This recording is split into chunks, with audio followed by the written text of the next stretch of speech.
Welcome back everyone to another episode of the Osmo Pocket, the latest gadget to come out from DJI. And I just released a video recently showing you guys the stabilization test, the low light test, the sound test, video quality, picture quality, time lapse. Check that video out. It has a lot of details in the video and we'll show you guys if this is worth your money. I'll have that link linked down below. Check it out. But today I want to show you guys how to use this and go into more in depth of the Osmo Pocket and see the features and the specs and the settings of it. So let's jump right into it.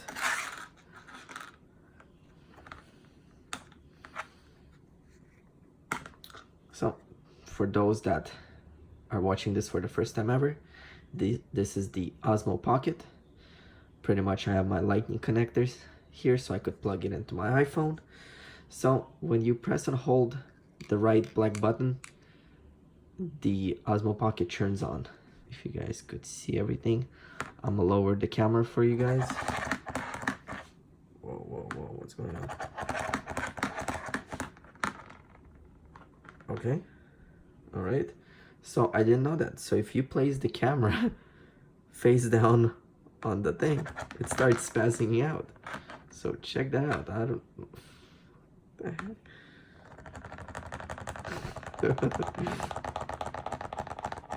I have no idea what's happening there, but hey, it's kind of fun.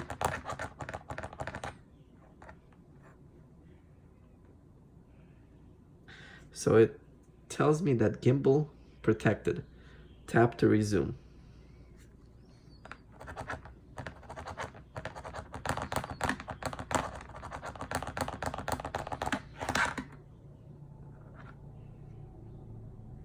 All right.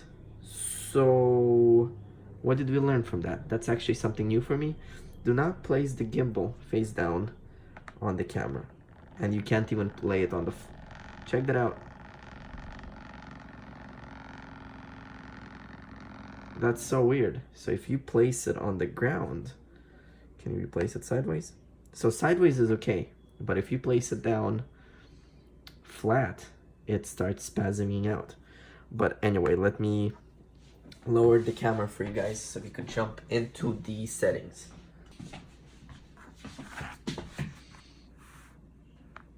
All right, it's hard to see, but hopefully it will be fine. So now pretty much this is the menu when you start the camera. If you swipe right, you get the photo, video, slow motion, time lapse, and pano modes. Now once you choose the mode, you could slide right one more time, and that's where you get the other settings for what kind of resolution you want to do. So for example, let's go to photo and slide right. You get options to choose your ratio and the countdown. And then if you go to slow motion, you get the option at 1080p at 4 times the speed. Now keep on going down, you got time lapse options, and then pano, you got 180 degrees or 3x3. If you click the right black button once, it chooses between video and photo. Now if you slide right, you got your pictures right here. And if you slide right one more time, you could favorite the picture, you could or you could delete the picture. And once you click delete, you press OK and the picture is gone. And then delete again, picture is gone. There is no option to delete every single picture at the same time, so you gotta do it one by one. Now here's the interesting part. If you slide down, you get settings. Now there's multiple settings. If you slide all the way right to the right, or from left to right, in this case, you get quality. And the most left setting is super fine video. Now this only works at 1080p at 30 frames per second, nothing else. Now if you keep sliding, we got the settings. This is our battery indicator. This is to calibrate the gimbal. Tilt control, you could choose on and off. Auto power off. Then you got, it shows you your storage. You could choose your accessories. So we got the wireless module, dial calibration, and the control stick. So once we get those accessories, we could mess around here. And then anti-flicker, I keep it at 60 frames. You could change that. And then once you click more, we get language.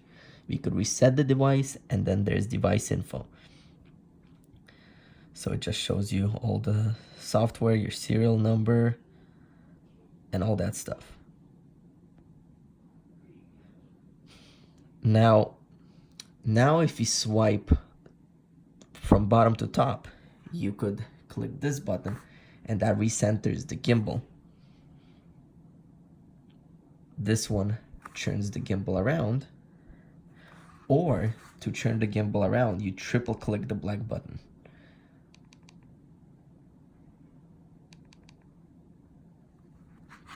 Now the other settings are slow follow or fast follow. So that's when you're tracking an object, it's how you want the gimbal to follow the subject. And then here we got the follow mode, tilt locked. So when tilt is locked, the gimbal won't move. And then we got FPV.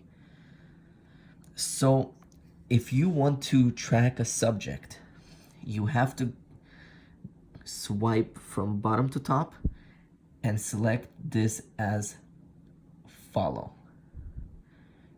So now let me raise the camera for you guys, and I'll show you guys how to follow a subject. So I'm going to use my good old handy robot. And what I'm going to do is, remember I set the gimbal to follow. Double tap, and it says active track is on. So now look what happens.